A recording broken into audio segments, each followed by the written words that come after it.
네, 우리 오늘 하나님 말씀 사도신경으로 한번 더 보도록 하죠. 오늘 사도신경 세 번째 시간인데 내용으로는 두 번째 시간이죠. 오늘 그 외아들 우리 주 예수 그리스도를 믿사오니, 우리 한번 사도신경 한번 같이 외우면서 오늘 말씀 듣도록 하겠습니다. 자, 같이 한번 읽겠습니다. 전능하사 천지를 만드신 하나님 아버지를 내가 믿사오며 그 외아들 우리 주 예수 그리스도를 믿사오니, 이는 성령으로 잉태하사 동정녀 마리아에게 나시고 본디오 빌라도에게 고난을 받으사 십자가에 못 박혀 죽으시고 장사한 지 사흘 만에 죽은 자 가운데서 다시 살아나시며 하늘에 오르사 전능하신 하나님 우편에 앉아 계시다가 저리로서 산자와 죽은 자를 심판하러 오시리라. 성령을 믿사오며 거룩한 공예와 성도가 서로 교통하는 것과 몸이 다시 사는 것과 영원히 사는 것을 믿사옵나이다. 아멘. 감사합니다. 오늘 오후에 배우신 여러분 주의 이름으로 환영합니다. 옆에 분들과 같이 한번 인사할까요? 우리 약수하면서 자, 은혜의 바다로 들어갑시다. 네, 조금 졸린 시간인데 좀 역동성 있게 우리가 말씀을 들었으면 좋겠습니다. 오늘 우리가 사도신경 두 번째 시간으로 그 외아들 우리 주 예수 그리스도를 믿사오니, 말씀으로는 세 번째 시간이고 사도신경 자체로는 두 번째 시간이죠. 제가 요새 제가 TV는 뉴스밖에 잘 안 보는 사람인데 야구 마지막 하이라이트하고, 근데 제가 요새 우리 안사람 때문에 재방송으로 보게 된 프로그램이 하나 있습니다. 목사가 또 텔레비보다 뭐라 그러신 건 아니죠? 제가 이제 슈퍼밴드라는 요새 잘 모르시나요? 아세요? 하도 요새 유명하지가 않은 것 같아가지고 슈퍼밴드라고 우리나라에 숨어있는 연주가들을 발굴해서 그 연주자들이 이렇게 그룹을 모아가지고 이렇게 노래를 콘서트를 해서 오디션을 하는 그러한 내용입니다. 근데 정말 숨어있는 인재들이 너무너무 많은 거예요. 뭐 노래를 잘하는 사람뿐만 아니라 기타 잘 치는 사람, 뭐 색소폰 잘 부는 사람, 뭐 아니면 드럼 잘 치는 사람, 뭐 정말 심지어 하모니카 뭐 세계대회 우승자까지 저는 사람들이 나와서 하는데, 제가 그 프로를 좋아하게 된 동기가 두 가지가 있습니다. 하나는 뭐냐면 거기 나와서 부르는 노래들이 전부 건전한 노래들이 대부분이에요. 그게 제 마음에 하나 들었고요. 가사가 참 좋은 것들만 고르고, 또 하나는 진짜 실력으로만 겨루는 경연입니다. 나중에 한번 보셔요. 너무 재밌어요. 재미보다도 감동이 있습니다. 근데 제가 이제 지지난주에 토요일날 제가 이거 보다가 제가 주일 전비 때문에 이제 저녁 일찍 자야 되잖아요. 그러니까 끝까지 보는 적이 한 번도 없습니다. 항상 중간에 보다가 두 곡 정도 듣고 들어가 자는데 아깝잖아요. 뒤를 못 봐서. 재방송을 한번 토요일날 갔더니 일찍 한 5시쯤에 재방송을 하더라고요. 근데 재방송을 보는데 그 두 팀이 경연하는데, 처음 들었을 때는 둘 다 실력이 너무 똑같아서 그 심사위원들이 이 사람을 왜 떨어뜨린나를 잘 몰랐습니다. 내가 볼 때는 비슷한 것 같은데, 아니면 좀 약간 이 사람도 잘한 것 같은데 오히려 제가 볼 때는 더 못한 사람을 붙여주고, 물론 이제 심사위원 취향들이 있더라고요. 클래식한 걸 좋아하는 사람도 있고 다이나믹한 걸 좋아하는 사람도 있고 연주를 좀 좋아하는 심사위원도 있고, 약간 좀 그래서 심사가 좀 이렇게 좀 심사위원들은 좀 다양하게 더 한 10명 정도 됐으면 좋겠다 그 생각이 드는데, 그때는 왜 떨어진지 잘 몰랐는데 제가 재방송을 보면서 같은 팀을 두 팀을 봤어요. 그런데 두 번 들으니까 이 차이가 있구나, 그걸 좀 느끼겠더라고요. 여러분, 제가 노래는 잘 못해도 듣는 기는 조금 있습니다. 근데 자꾸 들으니까 이 팀이 왜 뽑혔는지를 알겠더라고요.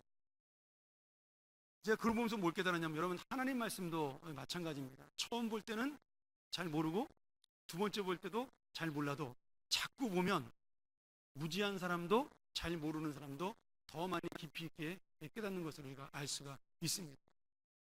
그래서 사도신경 같은 경우도 사실 우리가 매일 외우지만 그 깊이와 의미를 잘 모르고 외울 때가 많은 거죠.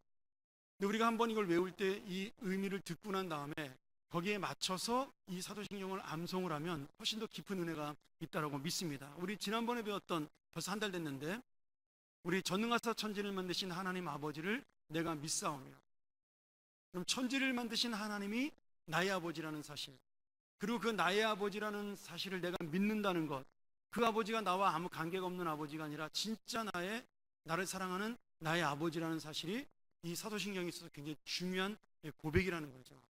근데 오늘 두 번째 고백이 그 외아들 우리 주 예수 그리스도를 믿사오니입니다. 자, 사도신경에서 나타난 첫 번째 믿음의 대상은 하나님입니다. 그리고 오늘서부터 우리가 이제 또 몇 주 동안 예수 그리스도, 두 번째 신앙의 대상인 예수 그리스도에 대해서 배우고 그 다음에 성령님에 대해서 배우게 되는데요, 이 예수 그리스도에 대한 믿음은 2000년 전부터 생명을 걸고 지켜온 신앙이고 또 우리와의 구원과 직접적으로 연결되어 있기 때문에 너무나 중요한 문제입니다. 자, 첫 번째는 우리가 그 외아들을 믿는 겁니다. 그 외아들이 누구냐면 하나님의 독생자 예수 그리스도를 믿는 거죠. 지금 이 두 번째 줄에 나온 외아들 우리 주 예수 그리스도를 믿사오니의 가장 중요한 것은 예수 그리스도가 하나님의 아들이라는 사실입니다. 제가 시간이 없어서 우리 교리사를 전부 설명할 수가 없겠지만 제가 잠깐 좀 여러분에게 좀 예를 돕고 또 재밌는 즐거운 시간이 되기 위해서, 잘못하면 지루한 시간이 될 수도 있는데 이 교리사가 좀 어려워서 제가 좀 설명을 좀 드리도록 하죠. 자, 예수님이 올라가시고 난 다음에 로마의 기독교가 313년에 콘스탄티누스 대제에 의해서 공인이 되었습니다. 그리고 나중에 몇십 년 더 흐른 다음에 유스티니아누스 황제에 의해서 로마 기독교가 국교로 인정을 받게 됩니다. 그래서 불길같이 복음이 전 로마 제국에 퍼지게 되죠. 그 당시에 로마 제국이라는 것은 단순히 로마 이탈리아 나라를 하나만 말하는 것이 아니라 유럽 전체를 의미하는 거니까 서유럽 전체가 그리고 동유럽까지 이 복음으로 전부 다 가득 차게 되었습니다. 그러니까 모든 사람들이 예수를 믿는 그런 나라로 점점 변해가는 그때 어떤 문제가 생겼냐면, 이제 신앙의 자유가 오고 말씀이 깊이 있게 연구가 되기 시작을 하면서 그러면 우리가 믿는 하나님은 어떤 분이냐라는 의문이 생겨나기 시작을 하는 거죠. 우리가 핍박을 받고 환난을 받을 때는 여러분 신학이 발달하지가 않습니다. 뭐가 발달하냐면 신앙이 발달합니다. 내가 이 하나님을 잘 믿고 이 하나님을 믿음으로 고백하는 것이 가장 중요한 우리 인생의 문제가 되죠. 근데 나라가 평안해지고 교회가 평안해지고 그리고 마음이 평안해지면 그때부터는 지엽적이고 조그마한 문제들이 우리의 마음을 괴롭힙니다.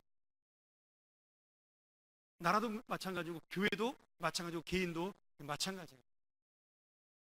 여러분, 부모님이 오늘 어버이주일인데 부모님이 돌아가실 불치병에 걸리면 집안의 모든 문제는 다 그거 하나로 덮어집니다. 그렇죠? 싸울 일이 없어요. 왜? 너무 큰일이 닥쳤으니까 그 일 때문에 모든 사람들이 거기에 집중해서 싸우지 않습니다. 근데 집안이 평안하면 무슨 일 때문에 싸우죠? 아주 사소한 일 가지고 싸웁니다. 너 왜 나한테 일주일에 한 번 전화 안 했냐? 만약에 아들이 죽을 병에 걸렸으면 엄마가 그런 얘기 하겠습니까? 살아나는 게 중요하잖아요. 며느리가 나한테 신경 안 쓴다, 이런 거에 신경 쓰지 않습니다. 근데 평안하니까 그런 조그만 문제들이 우리 마음에 걸리는 겁니다. 교회도 마찬가지죠. 교회에 큰 문제가 걸려 있으면, 굉장히 중요한 상황이 있으면 다른 것들은 다 덮어집니다. 거기에 신경 쓰느라고. 근데 교회가 평안해져 아무 문제가 없으면요, 조그만 거 가지고 문제가 생겨나기 시작을 합니다. 누가 나한테 말 한마디 잘못해가지고 나 기분 나빠서 교회 나오기 싫어. 옛날에 그렇게 핍박을 받아도 교회 나오던 사람이 상처 한 번에 교회를 안 나오게 되는 거죠. 그러니까 사람이라는 것은 얼마나 연약하냐 하면, 내가 어떤 문제를 만났을 때 그 문제를 크게 만들고 작게 만드는 것은 나한테 달려 있다라는 거예요. 그러니까 사실 우리가 돌이켜보면 사람이 죽고 사는 문제만큼 중요한 일은 아무것도 없는 건데, 우리는 요 조그만 문제 하나 가지고 죽겠다 살겠다 그런 얘기를 하는 거죠. 근데 사실 그리스도인들은 죽고 사는 문제도 큰 문제가 아닙니다. 왜냐하면 천국 가는 거니까. 이 말이 무슨 말이냐면, 예수 그리스도를 믿고 핍박을 받던 시대에는요, 하나님이 누구냐, 예수님이 누구냐, 성령님이 누구냐에 대한 관심이 없었어요. 관심이 없는 게 아니라 깊이 있게 신경을 못 썼습니다. 믿느냐 안 믿느냐가 중요한 거였어요. 죽느냐 사느냐가. 근데 이제 복음이 세계로 퍼지게 되고 예수 믿으면 출세하는 세상이 되니까 이제는 어떤 하나님, 어떻게 믿는 하나님, 이것이 중요하게 되었다라는 거죠. 장단점이 있습니다.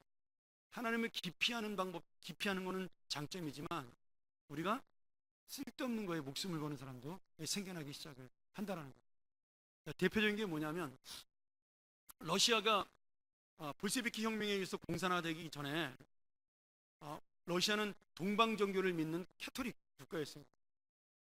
그 국민의 97%가 카톨릭을 믿던 종교를 가지고 있던 사람들이었어요. 국교나 마찬가지죠. 근데 나라가 평안하니까 그 당시 그 니콜라스 1세 이후로 이 교회 안에서 싸움이 벌어지기 시작하는데 뭐 갖고 싸우기 시작을 했냐면 천사가 바늘 끝에 몇 명이 앉을까 이거 가지고 싸우기 시작을 했어요. 천사가 바늘 끝에 몇 명 앉죠? 아니 천사가 바늘 끝에 왜 앉겠어요? 근데 쓸데없는 그런 생각을 왜 하는지 모르겠어요. 천사가 바늘 끝에 왜 앉죠? 근데 그런 이상한 생각을 하면서 그거 가지고 싸우기 시작한 겁니다. 신학적으로 천사가 어디까지 능력이 있느냐, 하나님이 그들에게 피조물을 만들었지만 그들도 하나님 같은 능력을 가졌다, 아니면 하나님 같은 능력이 없다, 이거 가지고 이제 싸우기 시작해서 그게 바늘 끝에 몇 명이 앉냐로 간 겁니다. 그리고 또 성찬식을 할 때 빨간색 옷을 입느냐 파란색 옷을 입느냐, 이게 이제 싸움의 문제가 된 겁니다. 성찬식 때는 아무 옷이나 입어도 됩니다, 여러분. 그래서 그런 문제에 집중하면서 복음에 대한, 정말 하나님이 원하시는 삶에 대한 관심이 없어지면서 국민들이 교회에 대해서 실망하고 그 교회에 대해서 점점 마음이 멀어지기 시작을 했어요. 그때 그들의 마음을 움직인 게 뭐예요? 우리들이 함께 잘 살 수 있는 세상을 만들자. 그게 바로 공산주의 선언이었어요. 마르크스의 영향을 받은 그 혁명가들이 일어나서 볼셰비키 혁명이라는 것을 일으켜서 러시아, 옛날에 소련이었죠. 소련을 공산화 시켜버리고 만 거죠.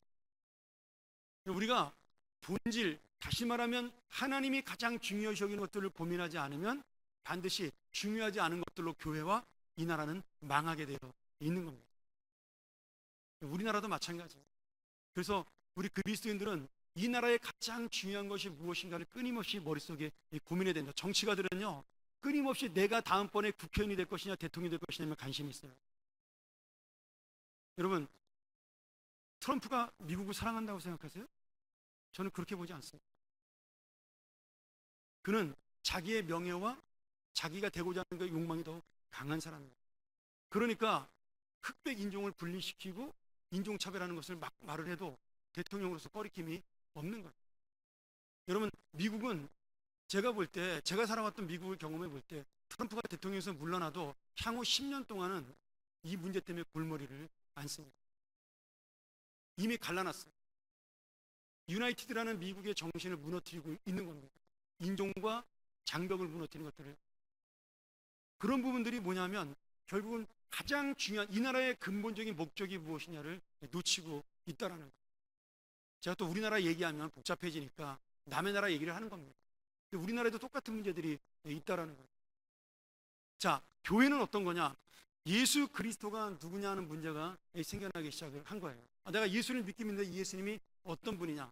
그럼 그냥 성경 그대로 믿으면 되는 거예요. 하나님의 아들이시고 그리고 그분은 우리의 구원자시다. 이렇게 믿으면 간단한 건데 하나님의 아들의 위치가 무엇인지에 대한 논란이 생겨나기 시작을 했어요. 그러면서 그때는 이단이 아니었죠. 주장들이 생겨나기 시작을 한 겁니다. 그때 가장 대표적으로 나타난 이단이 뭐냐면 아리우스 이단이라는 거예요. 이 아리우스 이단은 뭐냐면 예수 그리스도는 하나님에게 종속되어 있는 하나님보다 열등한 존재다가 아리우스의 주장이었어요. 이 아리우스라는 사람이 워낙 위대한 신학자고 뛰어난 목회자였어요. 그래서 수많은 사람들이 그 사람을 따라갔습니다. 로마 교황도 그 아리우스를 따라가서 이 교회 전체가 예수 그리스도는 하나님보다 열등하다라고, 아버지이신 아들이기 때문에 아버지보다 열등하다라는 이론이 앞서기 시작을 한 겁니다. 그러다가 그렇게 잘못된 신학이 30-40년 이상 흐르다가 379년 콘스탄티노플에서 니케아 신앙 고백이라는 것이 생겨나요. 그 당시 혜성같이 나타난 아타나시우스라는 젊은 신학자가 있었습니다. 이 사람이 그때 이 니케아 신앙 고백, 다시 말하면 아버지와 아들과 성령은 본질적으로 하나이다. 능력도 하나이고 그리고 그의 위치도 하나이고 모든 것은 동등하다라는 니케아 신앙 고백이라는 것을 발표합니다. 거기에 이런 말씀이 나와요. 예수 그리스도에 대해서 하나님의 독생자시요 모든 시간 이전에 아버지로부터 독생하시고 참 하나님으로부터 오신 참 하나님이시며, 이 이론이 발표가 됩니다. 그리고 그 당시 황제가 성령의 감동을 받아서 이 신학이 맞다라고 힘을 실어주게 되면서 이 콘스탄티노플 회의에서 우리가 지금 믿는 성부와 성자와 성령의 동일한 삼위일체 신학이 정립이 되게 되는 거죠. 그러니 지금 내가 믿는 이 사도신경이 그냥 막 정해진 것이 아니라 이러한 위대한 신학적 흐름에 의해서 수많은 사람들의 기도와 노력에 의해서 이것이 생겨난 그러한 놀라운 하나님의 신학이라는 거예요.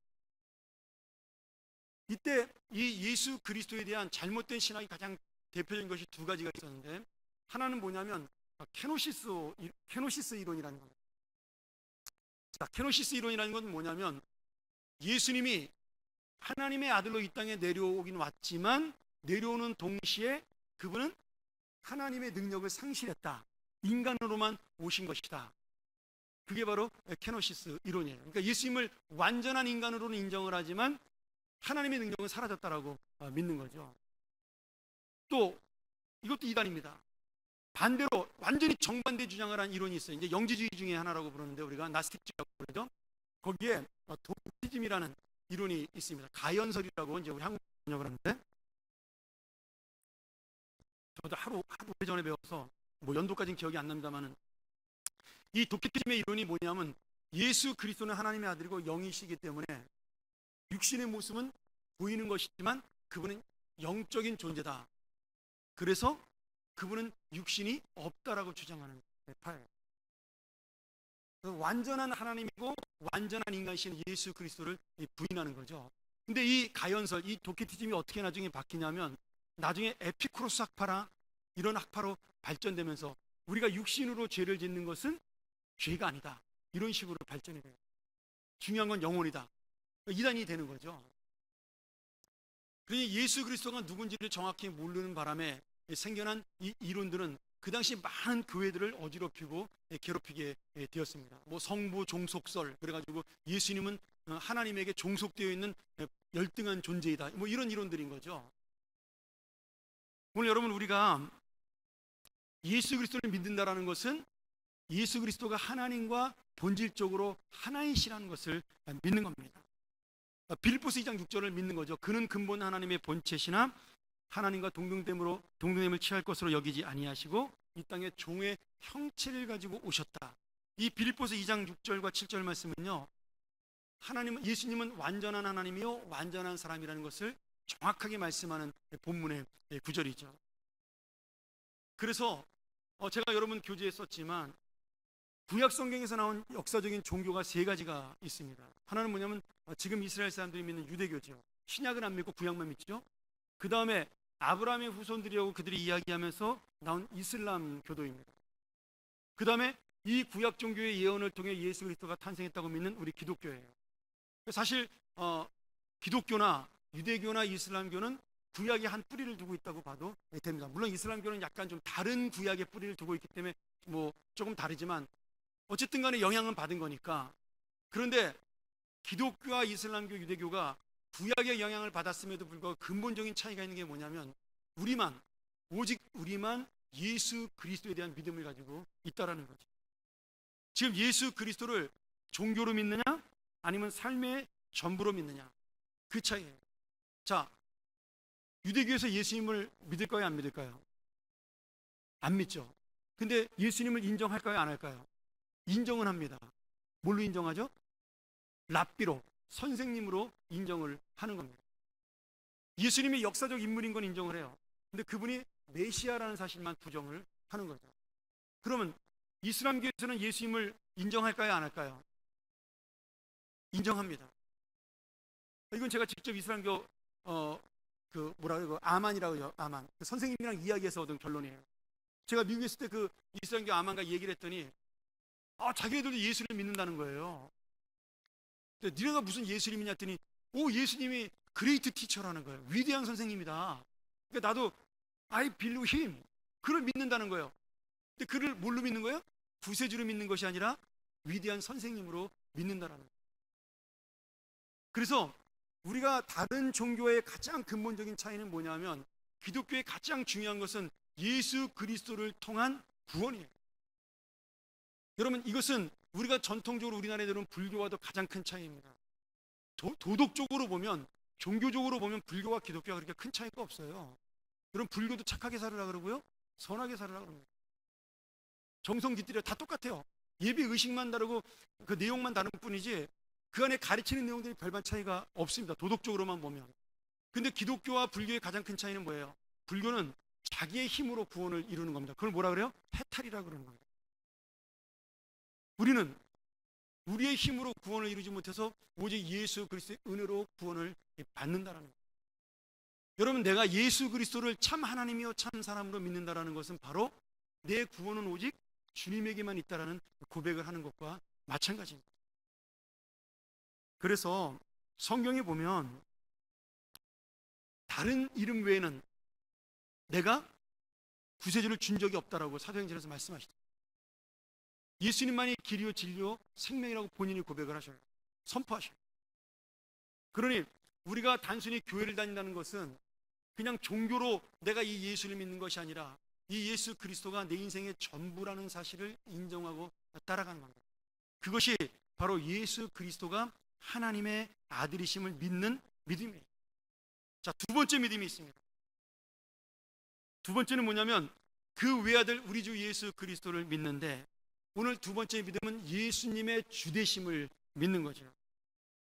예수 그리스도가 하나님의 아들이요 하나님과 동등하신 분이라는 것을 인정한다는 것은 예수님이 창조주고 이 땅의 통치자라는 사실을 우리가 인정하는 것과 같습니다. 자, 아까 말한 대로 예수 그리스도가 종교가 아니라 삶이라고 제가 이야기했어요. 내 인생의 전부라고 이야기했다는 것은 바로 예수 그리스도의 주인 되심을 믿는 겁니다. 구약 성경에서 하나님을 여호와란 단어로 표현하고 있습니다. 제가 여러 번 설명했는데 다시 할 필요는 없겠죠. 여호와가 왜 나온 단어인지. 자, 그런데 그 성경의 필사가들이 여호와란 단어를 쓸 때 그 여호와란 단어가 너무나 거룩하니까 하나님 엘로힘이라든지 여호와란 단어를 쓰지를 못하고 붓을 빨고 와서 이 하나님의 이름을 적으면서 하나님이란 발음을 하지 않고 뭐라고 발음했다 그랬죠? 아도나이라고 발음을 했습니다. 그러니까 쓰기는 뭐라고 써요? 엘로힘, 아니면 엘샤다이, 뭐 아니면 여호와.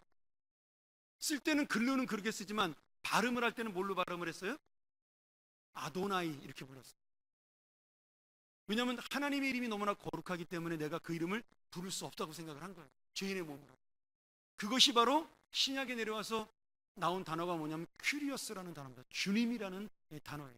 이 아도나이가 주님은 나의 주인이시다, 이 세상의 주인, 만물의 주인이시다는 뜻이 담겨져 있는 거죠. 통치자요 만유의 주인이시다. 그런데 중요한 건 뭐냐, 우리 이번에 예수 그리스도의 주되심 믿는 것 중에 가장 중요한 대목이 뭐냐면 2000년 전에 예수님 시대에는요, 그 당시 로마의 황제가 주라고 불렸어요. 그러니 그 당시에 황제 숭배 사상을 하던 모든 사람들은 황제를 주로 부르고 난 다음에 자기가 믿는 하나님, 자기가 믿는 신, 자기가 믿는 다른 종교의 신들의 이름을 부를 수가 있었습니다. 로마는 세계를 정복을 했어요. 그런데 이 세계를 정복하려고 생각하다 보니까 나라의 언어도 다르고 문화도 다르고 모든 것도 달라요. 그러니까 그 사람들을 하나로 몰기 위해서 가장 중요한 것이 무엇이라 생각했냐면 그들의 영혼과 정신을 하나로 묶는 것이라고 생각을 했습니다. 그렇게 해서 만들어낸 것이 뭐냐면 헬레니즘이라는 문화예요. 원래 로마 사람들은 무식한 해양 민족입니다. 꼴통들이에요. 아무것도 모르는 무지한 야만족이었어요. 근데 알렉산더가 헬라 나라에서 이 문화를, 헬라 문화를 일으키면서 그 문화가 발전하는 걸 보고 로마에서 자기네가 이 헬라를 이기고, 그리고 또 어디입니까, 하니발 장군이 있었던 카르타고나 이런 나라들 다 물리친 다음에 딱 보니까 이 헬라 문화가 너무 좋은 거예요. 근데 자존심이 있으면 보통 그렇잖아요. 남의 나라 문화 잘 안 받아들이잖아요.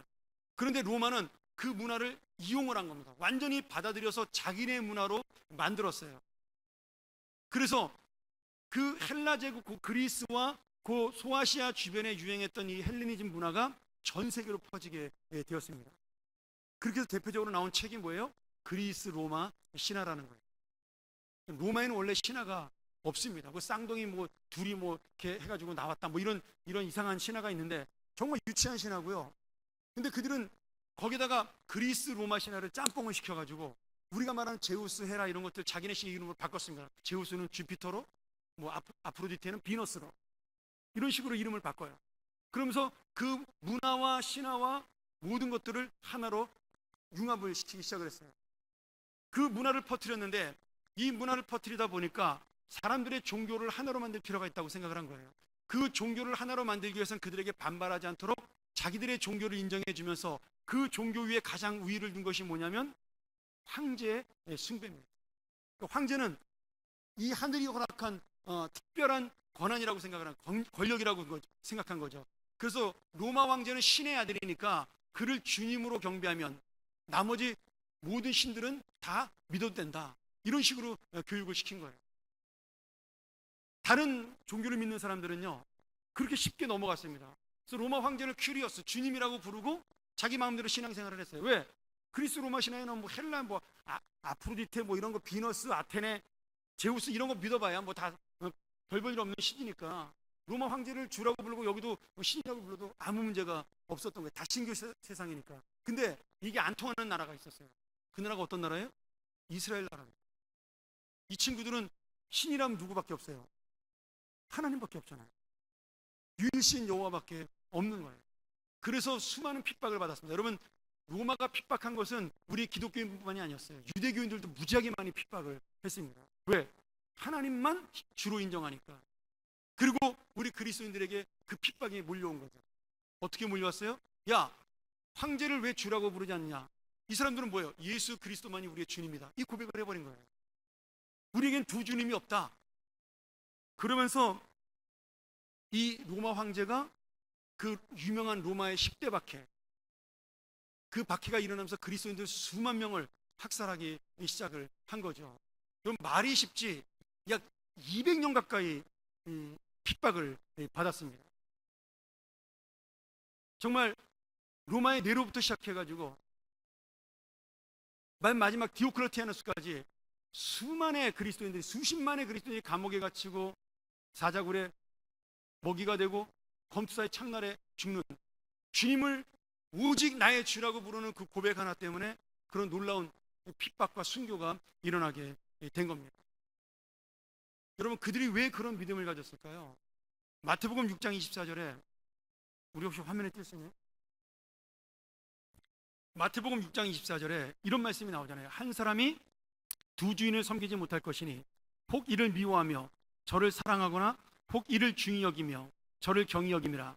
너희가 하나님과 재물을 겸하여 섬기지 못하느니라. 여러분, 교재에 있습니다. 여러분, 지금 주님은 재물과 하나님을 비교해서 두 주인을 섬기지 못한다라고 말씀했어요.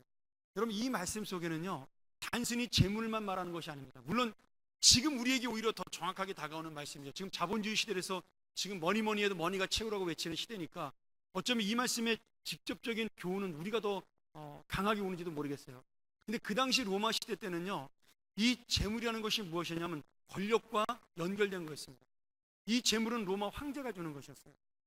그러니까 지금 이 예수님이 말씀하시는 두 주인이라는 것은 꼭 재물만 말하는 것이 아니라 너희가 권력을, 그리고 너희에게 부를 주는 로마 황제를 섬길 것이냐 아니면 하나님만 섬길 것이냐 선택하라는 예수님의 결단의 요청이었습니다.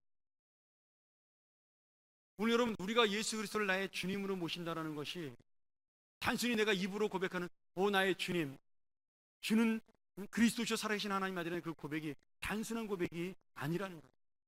내 인생의 전부를 저분에게 나는 맡겼다라는 거예요. 내 인생의 전체를 그분이 책임져 준다라는 그 믿음의 결단이 바로 예수 그리스도를 주로 고백하는 믿음이라는 거예요. 그래서 내 목숨도 그분에게 던질 수 있고 내 미래와 내 장래의 소원과 내 야망도 다 그분에게 던질 수 있어서 오직 그분만이 나의 주님이다. 그것이 바로 이 사도신경의 두 번째, 예수 그리스도가 나의 주님이라는 고백이죠. 자, 마지막으로 세 번째, 예수 그리스도가 구세주이심을 믿습니다가 이 사도신경에 주는 지금 우리 두 번째 예수 그리스도를 주로 믿는 사도신경의 고백입니다. 그 외아들 우리 주 예수 그리스도를 믿사오니의 마지막 세 번째 고백이 예수 그리스도가 구세주이심을 믿습니다. 여러분, 이 예수 그리스도라는 이름은 굉장히 중요한 이름입니다. 지금 예수님이 구약의 예언인 그리스도라는 사실, 여러분 그리스도가 헬라어로 뭐라고요? 메시아라는 뜻입니다. 그분이 메시아라는 사실을 인정하는 것이 바로 구원의 믿음이에요. 제가 지난번 고난주간에 설교할 때 너희가 바라바라 하는 예수를 믿느냐? 그리스도라는 예수를 믿느냐라고 설교를 전했습니다. 예수라는 이름은 많았어요. 그런데 진짜 그 예수를 그리스도로 믿느냐는 다른 문제라는 거예요. 여러분, 예수님의 뜻 자체가 구원자라는 뜻이에요. 어쩌면 그들은 메시아를 기다리면서 그 구원자이신 메시아가 이 땅에 오기를 바라는 마음으로 자녀들의 이름을 예수라고 지은 그런 부모도 많았을 것입니다. 그러니 지금 내가 단순히 예수를 안다라고 고백하는 것이 중요한 것이 아니라 그 예수가 나의 구세주이신 메시아, 바로 하나님의 아들로 나를 구원하신 오직 한 분이라는 사실을 믿는 것이 가장 중요한 구원의 믿음이고 고백이라는 거죠. 여러분, 예수 그리스도를 아는 사람은 많았어요. 예수님을 아는 사람은 그 당시에도 수많은 사람들이 있었습니다. 예수님을 쫓는 사람도 수만 명이었어요. 보리떡 5개하고 물고기 2마리 먹은 사람이 2만 명 가까이 되니까 얼마나 많은 사람들이 예수님을 쫓았겠어요. 그러나 그분을 정말로 하나님의 아들이요 나의 구원자라고 믿는 사람은 그렇게 많지 않았다라는 거예요. 그래서 우리 마지막으로 3번에 구세주 예수 그리스도의 삶을 따라가는 것, 그것이 바로 구원의 믿음입니다. 여러분, 우리 안에 어떤 예수가 또 있을까요? 많습니다. 내가 예수 그리스도를 주로 믿는다고 입술로는 고백해도 내 안에 다른 그리스도, 내 안에 다른 구원자, 내 안에 다른 예수가 많을 수 있어요. 내가 의지하는 다른 예수, 내가 의지하는 다른 구원의 어떤 형태들, 그런 것들이 지금 주님이 말씀하시는 두 주인에 들어가는 거예요. 그것이 돈이든 권력이든 명예든 상관없이, 아무 상관이 없어요. 내가 정말 주님보다 소중히 여기는 것이 있다면, 그것 때문에 주님이 원하시는 뜻대로 살아가지 못한다면 그것이 바로 여러분의 주인이고 여러분의 메시아가 되는 겁니다. 우리가 이단만 위험한 것이 아니에요. 어쩌면은 사실 이단에 빠지는 사람들은 극소수입니다. 뭐 우리가 신천지가 지금 난리 버거지를 피우긴 하지만 그 친구들은 뭐 얼마 안 있어서 이제 다 떨어져 나갈 사람들이고요. 그래봤자 지금 우리 그리스도인들의 뭐 몇 분의 몇도 안 되잖아요. 어쩌면은 우리 많은 그리스도인들, 예수를 믿는다고 생각하고 외치는 그 그리스도인 중에서 정말 예수 그리스도를 나의 메시아로 믿느냐, 아니면 내가 더 중요하게 여기는 주인이 있느냐가 어쩌면 우리의 더 큰 문제일 수도 있다는 거예요. 여러분, 목사도 마찬가지예요. 내가 아무리 많은 지식을 가지고 있어도, 여러분을 가르친다 하더라도 나의 결론의 삶의 결론과 삶의 열매가 오직 예수 그리스도를 메시아로 믿고 구원자로 믿어서 모든 것을 그분에게 맡기는, 그분이 주인 되심을 인정하지 않는다면 나는 그냥 지식적으로 하는 또 다른 이단에 불과한 겁니다. 그냥 법적으로 이단만 아닐 뿐이지 그게 신앙적 이단이에요. 오늘 요새 한국교회 우리 많은 비난을 받는 교회들, 큰 교회들 있잖아요. 왜 굳이 욕먹어 가면서 아들한테 물려줘야 되느냐? 그러면 정말 그 교회를 사랑해서 그 아들이 맞는 것이 가장 교회가 안정되고 좋아서 맡기느냐? 하나님 앞에 진실하게 물어봐야 한다는 거예요. 내가 세운 이 교회를 남에게 넘기는 것이 아까워서 그런 것이에요. 뭐 하나님만 아시겠지만, 여러분, 그럼 이미 주인이 누가 된 거예요? 내가 된 거예요. 교회를 10만 명을 만들든 100만 명을 만들든 내가 하나님이 된 거예요. 내가 주인이 된 거예요. 여러분의 사업과 직장도 마찬가지. 내가 이 사업을 통해 무엇을 이룰 것이냐, 거기에 믿음에 대한 고백과 주님에 대한 신앙의 고백이 들어가지 않는다면 여러분들이 쌓는 사업은 심판의 도구밖에 되지 않는 겁니다. 여러분의 가정과 직장도 마찬가지. 이 세상에서 수많은 성공을 거두어도요, 그것이 하나님의 영광과 예수 그리스도의 주인 되심이 인정되지 않는 것이라면 그것들은 전부 쓰레기에 불과하더라.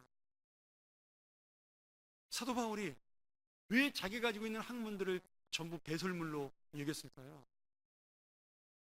왜 전부 그것을 쓸모없는 것을 얘기했을까요? 정말 쓸모가 없나요? 아니잖아요. 성경 13권을 사도 바울이 썼어요.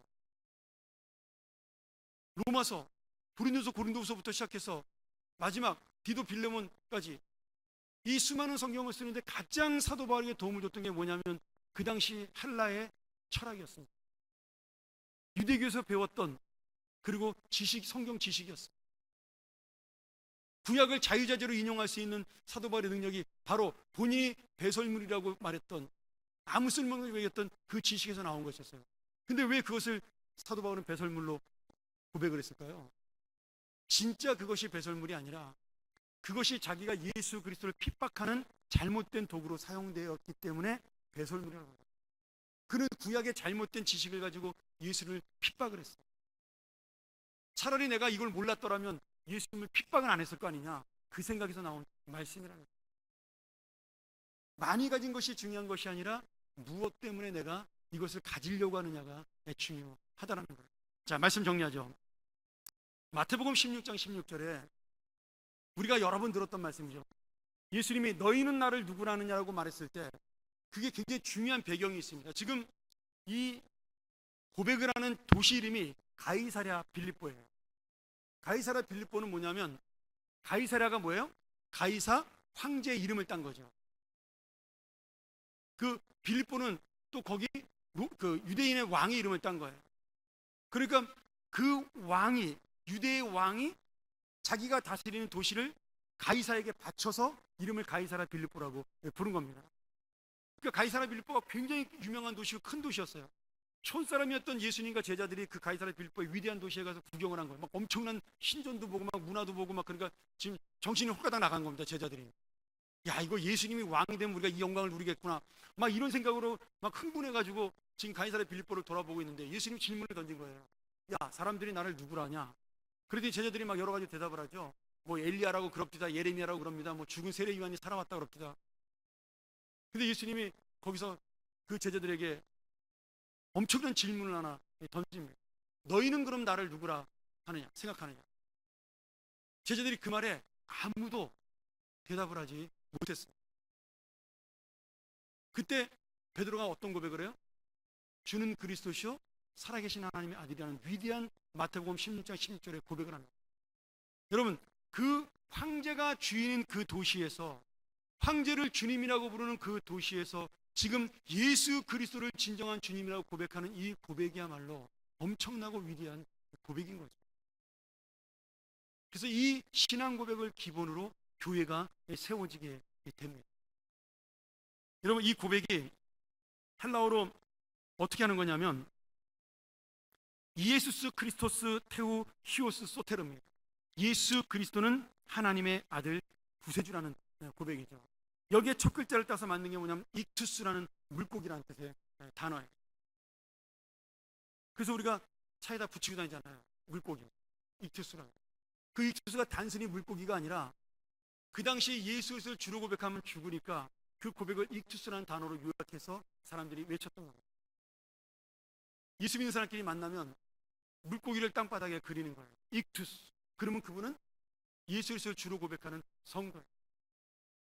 그러니 이 주는 그리스도를 살아계신 하나님의 아들이라는 이 고백은 단순히 첫 글자 헬라어의 이오타와 세타와 윕실론 시그마를 합쳐서 익투스를 만든 것이 아니라 주는 그리스도시고 살아계신 하나님의 아들이라는 그 위대한 신앙 고백을 우리의 가슴 깊이 새기는 단어였다라는 거예요. 여러분, 차에다가 익투스 붙이고 다니는 거 권장합니다. 그런데 여러분, 그 물고기를 붙이고 다닐 때 여러분 마음속에 내 인생의 주인은 하나님이라는 마음을 거기에 같이 붙여야 하는 겁니다. 제가 미국에서 공부했던 신학교가 어제 대학원 졸업식을 그저께 했습니다. 근데 그 학교가 미국에서 모랄 메조리티라는 유명한 그 단체를 만든 제리 파렐이 만든 학교예요. 그래서 그 학교는 그 졸업식의 축사를 부통령이 하러 옵니다. 이번에도 부통령이 왔어요. 부통령이 누구죠 지금? 기억이 갑자기 안 나네. 하여튼간에 부통령이 축사를 하고 뭐 무슨 장관, 보건사회부 장관도 와서 축사를 했어요. 근데 그 부통령이 이제 나와서 축사를 하면서 신앙 고백을 한 거예요. 자기가 예수를 믿게 되었다. 근데 그분이 그거를 이제 거기 우리 후배죠. 그 유학하신 분이 저희 동문 그 카톡에다 보내줬어요. 그분의 그 신앙 고백한 내용을 요약해가지고 이분이 예수를 그냥 건성으로 믿었는데 이 부통령이 그리고 대학을 들어간 거예요. 근데 대학 때 그 가장 친한 친구 4명이 있었는데 그 친구 중에 몇 명이 굉장히 독실한 기독교 신자였다는 거예요. 근데 그 친구 중에 하나가 십자가를 매달고 다녔다는 거죠. 너무 그게 보기 좋아서 야, 내가 너의 목에 있는 십자가를 나도 걸고 싶은데 괜찮겠냐? 이렇게 물어본 거예요. 근데 그 친구가 이렇게 대답을 했다는 거죠. 이 십자가를 너의 목에 걸기 전에 before hang it, 십자가를 걸기 전에 너의 마음을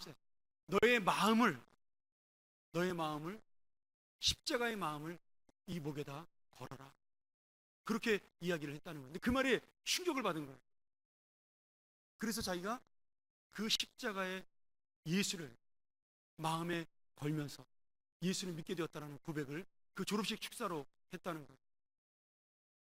여러분, 그 사람이 부통령이기 때문에 이 말씀이 그 고백이 간증이 위대한 것이 아니라 정말 한 사람을 변화시키는 십자가의 능력, 그리고 그 십자가, 다시 말하면 예수 그리스도를 주로 믿는 사람의 그 놀라운 은혜가 얼마나 크다는 것을 보여주는 겁니다. 우리는 아무것도 아니지만 하나님의 역사가 이 십자가를 통해 일어나게 된 것이죠.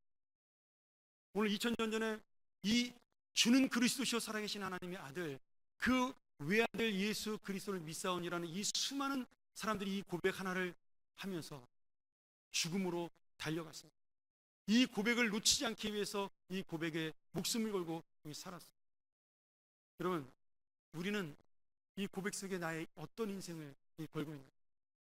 그 외아들 우리 주 예수 그리스도를 믿사오니라는 이 고백 속에 여러분이 가지고 있는 무엇을 걸고 있는가? 사도신경은 그냥 외우는 말씀이 아니라 외울 때마다 내 인생의 전부를 여기에 걸어야 된다라고 말씀하고 있는 겁니다. 사랑하는 여러분, 오늘 이 말씀 다시 한번 우리가 외울 때 정말 하나님의 아들, 하나님과 동일하신 그분이 나의 구세주가 되신다는 그 사실, 내 인생의 주인이 되신다는 그 사실을 다시 한번 고백하는 우리 귀한 주님의 자녀 되기를 주의 이름으로 축원합니다. 우리가 한번 이 시간 이 말씀